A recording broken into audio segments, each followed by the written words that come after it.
పోలీసులు ఇన్వెస్టిగేషన్ చేస్తున్నారు. సినీ పరిశ్రమలో పెద్దలందరూ ఒకటైపోయి మీ అబ్బాయిని ఎన్కౌంటర్ చేయాలని ఒక నిర్మాత సి కళ్యాణ్ అన్నాడు. అసలు మీకు ఈ విషయం తెలుసా? ఏమంటారు అసలు?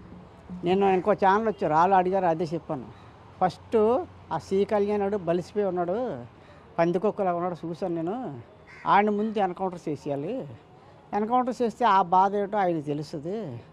ఆడేవాడండి చేయడానికి, ఎన్కౌంటర్ చేయమని చెప్పడానికి చట్టానికి ఆడేవాడు. ఆడు నేను చెప్తే చట్టం చేస్తుందా? ఆడొచ్చి పోలీసులు చెప్తాను చేసేయమని చేసేస్తారా? నేను చెప్తానని పోలీసులకి నమస్కారం పెట్టి పోలీసులకి ఆయన ముందు ఎన్కౌంటర్ చేసేయండి అని ఏడు సార్. ముందు నేను చెప్తున్నాను పోలీసులు విజ్ఞప్తి, ఆయన ముందు ఎన్కౌంటర్ చేసేయండి అని. కాబట్టి నాకు ఇలా గెలితే నాకు తెలుస్తుంది, నొప్పి వస్తుంది సార్. మీకు గెలితే మీకు నొప్పి వస్తుంది. ఆ నొప్పి ఏదో ఆ బాధ ఏదో ఆడికి తెలియాలి. ఆడిని ముందు ఎన్కౌంటర్ చేసేయాలి. ఆడు చెప్తే చేసేస్తారా? ఇప్పుడు నేను చెప్పాను చేసేస్తారా? పోలీసులు డిపార్ట్మెంట్ చట్టం అవి మా చెప్తే చేసేస్తారు ఏంటి అని చెప్పాను. అంతే కదండి, మేము చెప్తే చేసారు కదా. వాళ్ళు ఎలా చేయాలో చట్టం తెలుస్తుంది. చట్టానికి ఎలా రూల్స్ అవన్నీ వాళ్ళు పాటిస్తారు.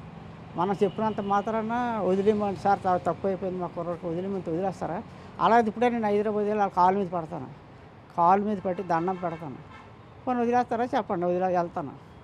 నేను ఒక్కడిని వెళ్ళకపోయినా వాళ్ళు తోడు తీసుకుని వెళ్తాను, మా తమ్ముడిని వాళ్ళు. ఎందుకు జరగని దాన్ని కష్టపడి వెళ్ళడం? మీ అబ్బాయి ఏమో